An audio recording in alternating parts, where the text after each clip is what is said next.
Good morning on this Sunday, June 12th, and welcome to the Georgia Gang. We're 5 months from Election Day, but the airwaves are already heating up in the races for governor and U.S. Senate.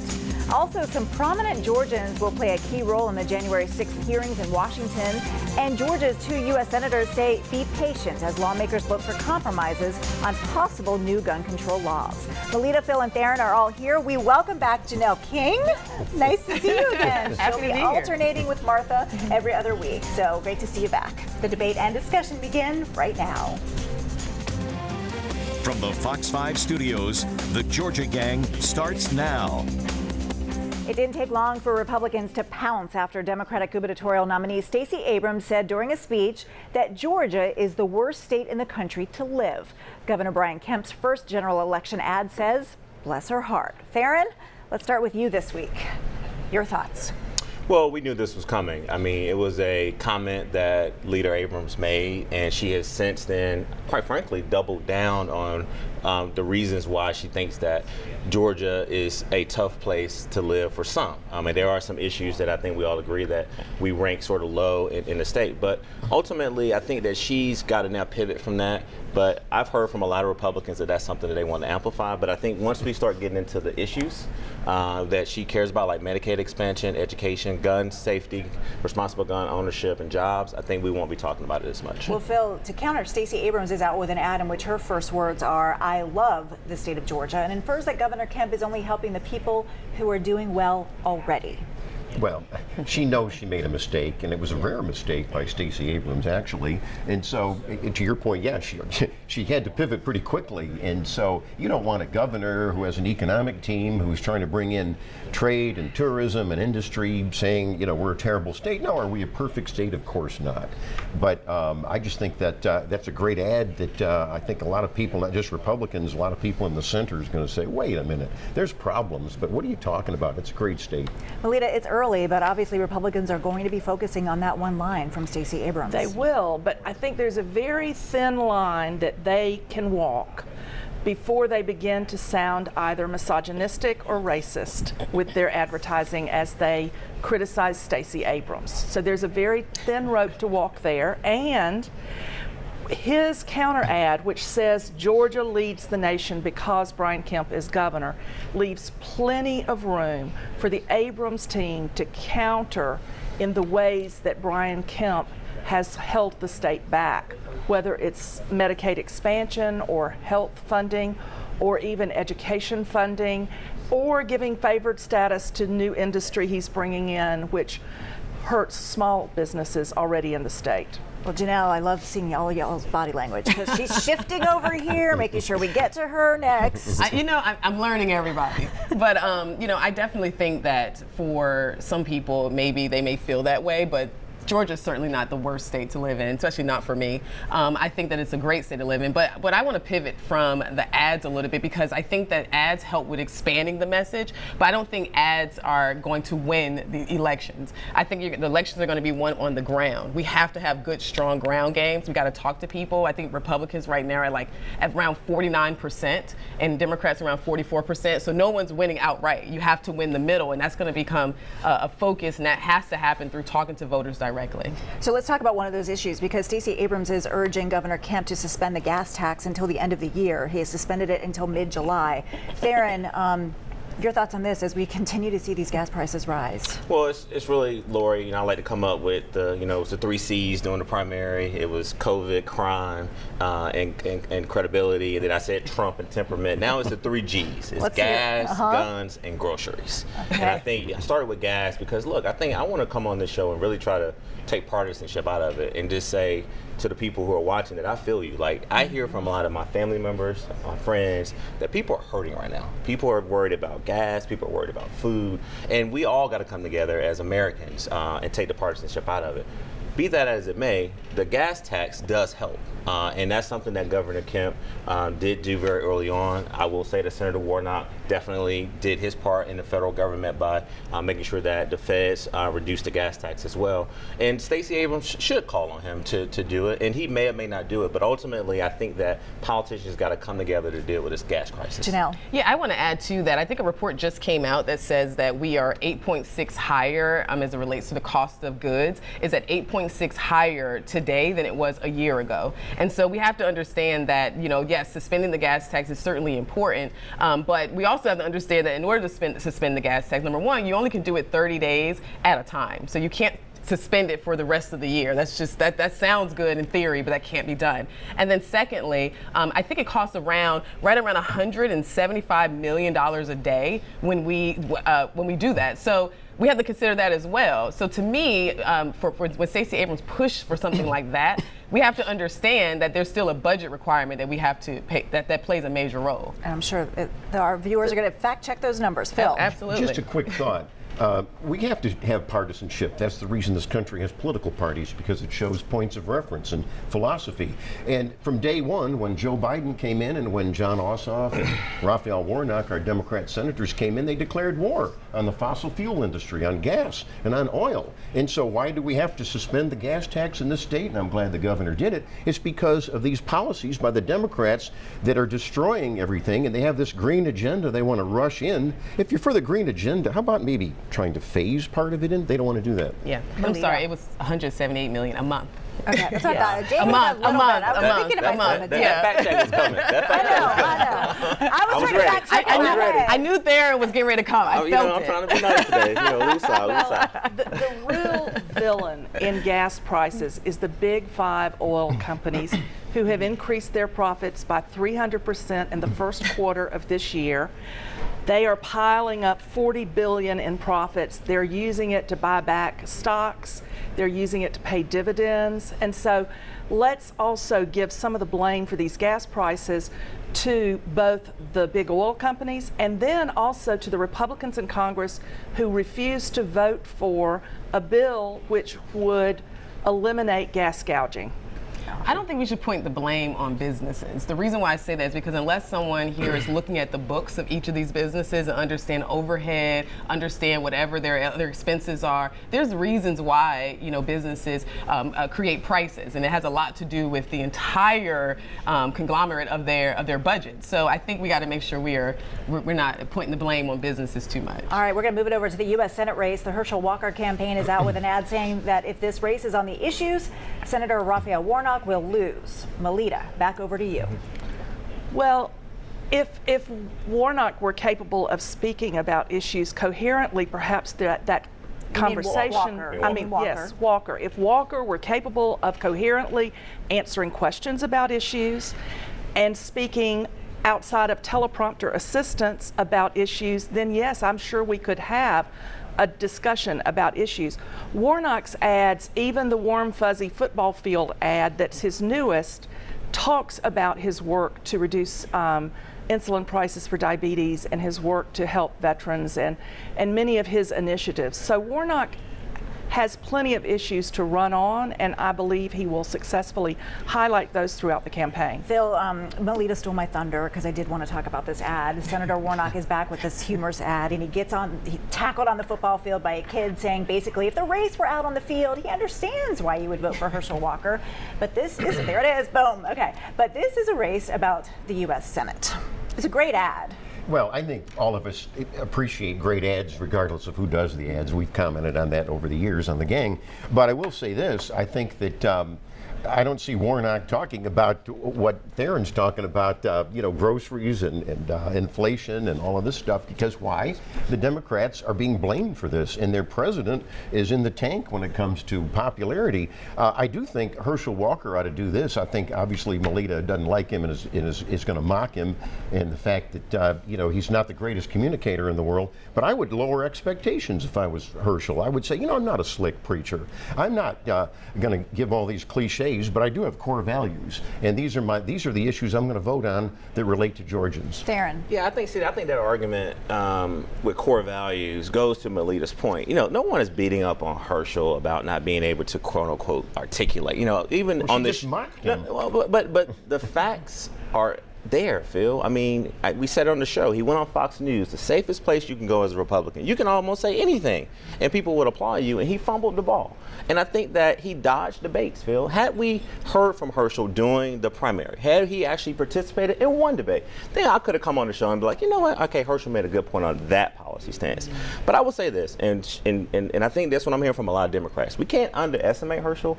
We can't be elitist Democrats either, and that's what you're trying to pull back. I think what we're saying is that fundamentally, that Reverend Raphael Warnock has done the work. He has been out there helping people his entire life. What we're seeing from Herschel Walker's campaign, this is just an ad that he basically, is trying to mislead veterans. He's talking about snake oil and how that will cure COVID. And so we can't, demonize him because he can't necessarily articulate what his stance is.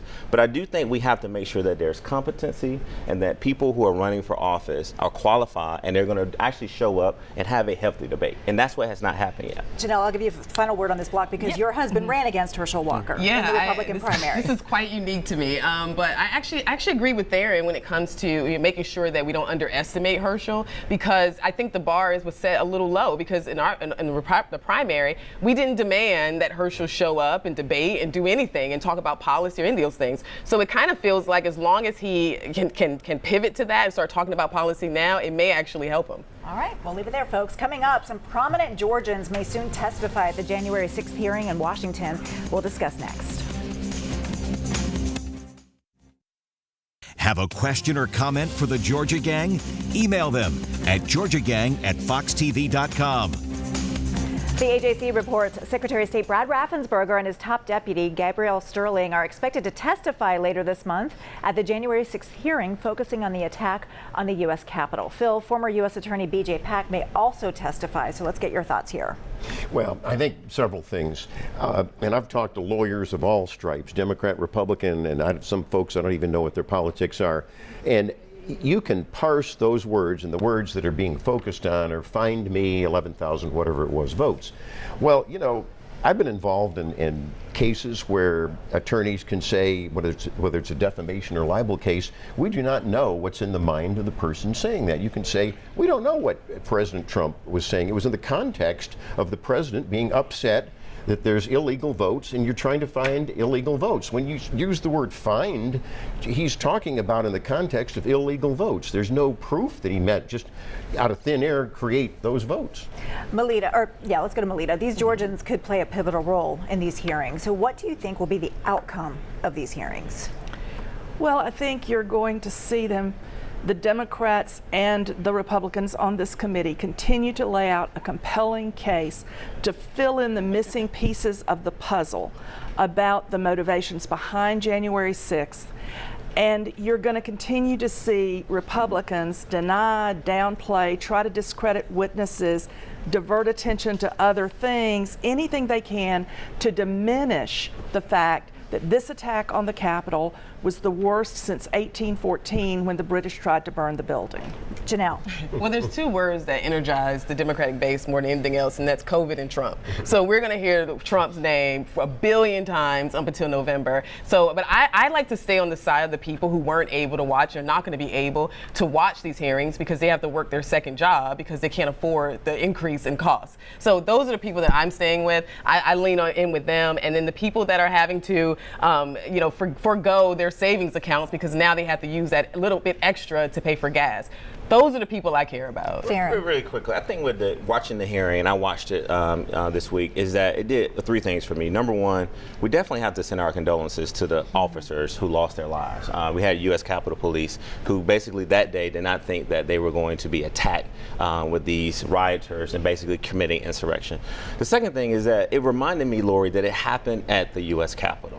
This is holy, sort of land for us, is that it's a symbol of American democracy to the world. And they attacked that, and they went in there to kill and try to hurt members of Congress. And their main attack was the vice president. And I think the third thing is what really saddens me the most is that right now, as we are taping, the person who was solely responsible for inciting this riot is still the most popular person within the Republican Party nationally in Georgia. And the question we had to ask ourselves, and Republicans got to ask themselves, is that after seeing all this horrific evidence, Caroline Edwards saying that she almost died, a UGA graduate, a woman who sat there and testified, is that why are Republicans still rallying behind a man who literally was solely responsible for inciting the riot? And Liz Cheney clearly showed us through her testimony the background on this. Phil, it was a stark reminder of just how bad it got.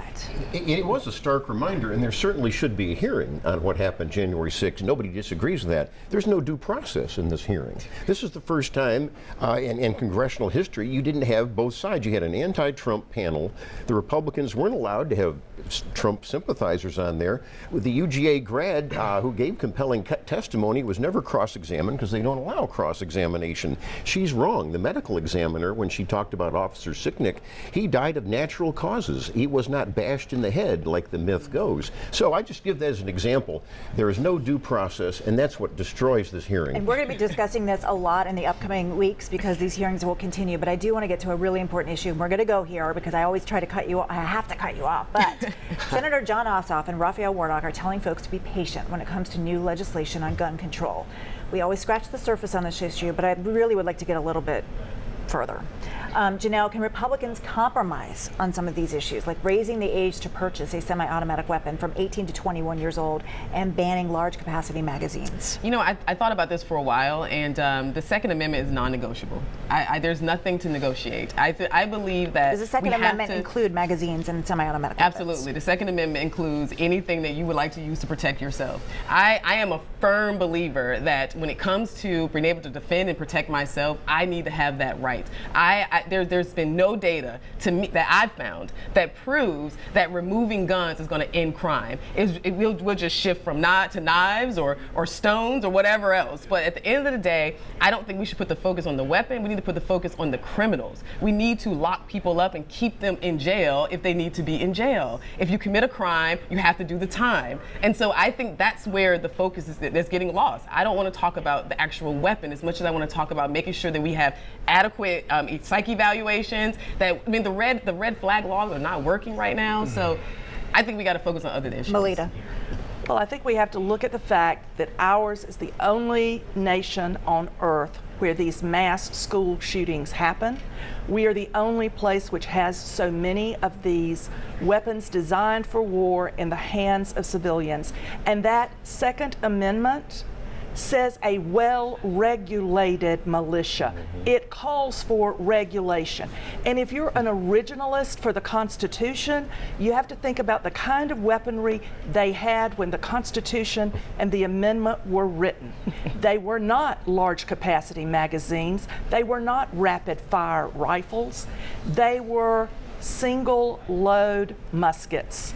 There's a big difference. Bill. Right? Did they exist? The American people are the armed militia. We're the ones that are being protected by the Second Amendment. But and here's my question. I don't want to get to this philosophical debate. Okay. I want to ask that's important, about, is there room for compromise from the Republican side? Well, yeah, because there's we need always it from the left too. There's always room for compromise, and I think all of us on this panel have talked about mental health. I think we ought to be talking about that as a huge problem. We ought to talk about, frankly, the decline of our culture and the rise of crime, that people are turning to guns to solve arguments rather than courts. So I think, there's room for compromise. Yeah, I want to say this. There's a shift happening here in Georgia. You like for us to always keep it local, Lori. Thank you. And I got to commend people like Councilman Andy Ballman in Sandy Springs, who went before the city council this week and basically called on his colleagues and the mayor to say, hey, we got to do something more about it. And then you look at the parents in Cobb County who this week said, hey, we're concerned about our kids when they take them to school. And so I believe that my Republican colleagues are really out of touch because there's a shift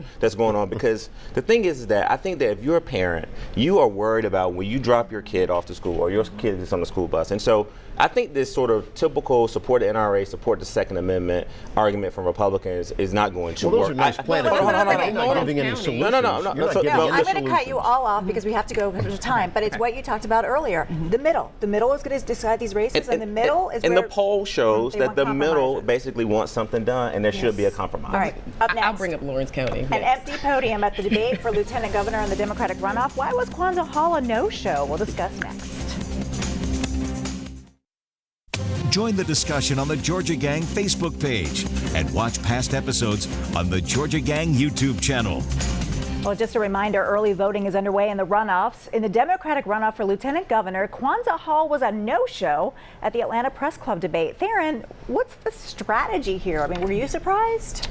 Well, yes and no. I was surprised that he basically said, all right, I'm in the runoff and maybe I need to go debate Charlie Bailey. But then I wasn't surprised, Lori, because honestly, he hasn't really been debating throughout the season. Now, to be fair to Kwanzaa, he did show up to a couple of debates when it was a crowded race of all the nominees. And so I think that clearly he feels that, number one, he was the top vote getter in the race. And so I think he's trying to spend more time out in the field and trying to galvanize those votes. However, he did give Charlie Bailey 15 to 20 minutes of just, uninterrupted time to talk about why he wants to be the next lieutenant governor nominee for the Democratic Party. And so clearly, Kwanzaa is got a strategy. He's sticking with it. He has debated in the past. He hasn't debated recently. We'll see how it turns out for him. Melita, you can comment. It's a Democratic runoff. So. Well, it is a Democratic runoff, but Kwanzaa hasn't been in any public appearances. He hasn't been out there seeing people. He's been avoiding Does public it matter events. in a runoff? Well, we'll see, won't we? Well, I think he's been doing public appearances, but I think that he hasn't necessarily, you're right, been in the debates recently. He's got a lot of name recognition, though, and he's does. banking on that. All right, well, let's go to the 10th Congressional. This is one of our favorite races to talk about. The debate, of course, was lively. Vernon Jones calling Mike Collins a rhino, Collins calling Jones a con man, Phil. Well, we could have predicted that was going to happen, right? There might be an outside chance that Vernon Jones, that Democrat former CEO from DeKalb County, could get into the runoff with Mike Collins, the son of a popular late congressman. I think it's going to be turnout. Now, these are pretty conservative voters that are coming out in the runoff. There are not many Democrats, Melita, that are going to be voting, I don't think, in this one. So I think that Mike Collins will probably squeak it out. All right. Well, Collins has a mailer that just hit mailboxes yesterday calling Vernon Jones a radically anti-white racist with news clips from reverse discrimination lawsuits going back to the time when Vernon Jones was a Democratic CEO in DeKalb County. So it'll be interesting to see if that generates turnout.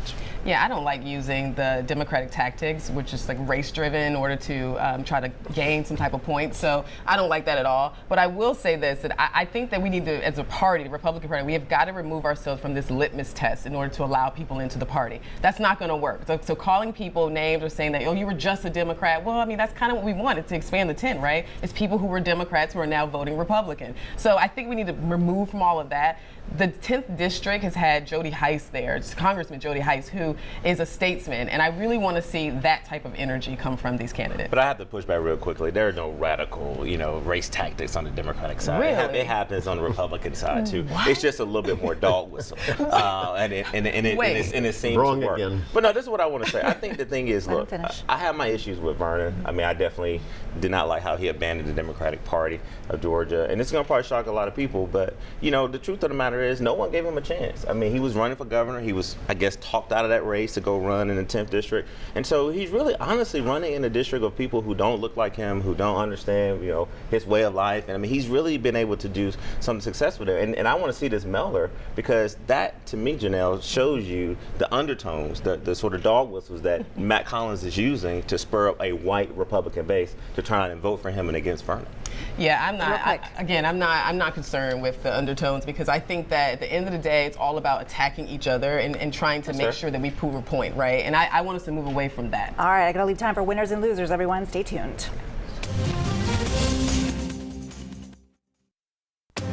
Time now for the week's winners and losers. Okay, Melita, we'll start with you. Thank you.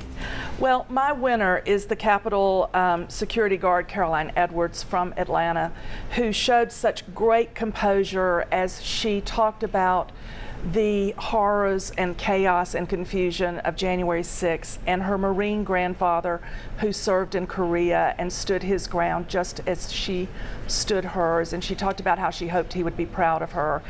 Not only would he be proud of her, but I think most of Georgia is. Janelle.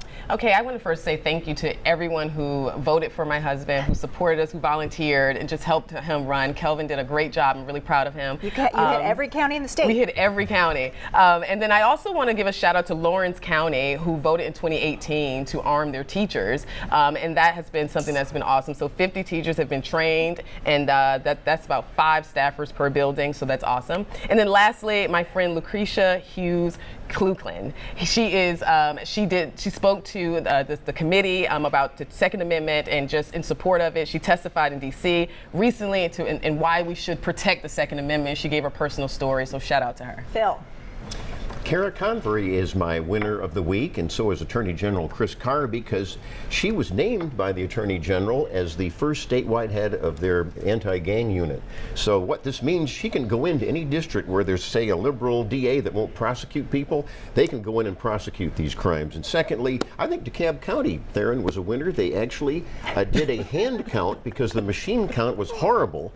And whose fault with that? And I tell you what, the machines, the algorithms, it We was don't have a time. problem. Theron, that's another issue for another day. I agree with Melita. Caroline Edwards is a winner. Also, Chairman Congressman Benny Thompson is a winner for, I think, doing a really good job of the hearing. Also, I want to make a winner. Democratic nominee for Agriculture Commissioner Nikita Hemingway won her race without a runoff. And then lastly, I think that I want to make a winner Andy Bauman in Sandy Springs. I definitely want to compliment him again for basically stepping up, having a conversation, pushing people locally to have a conversation about responsible gun ownership and gun safety laws that we need to create in the state. All right. Thanks, everybody. And thank you so much. And welcome back. Thank you for joining us. We'll see you again next week.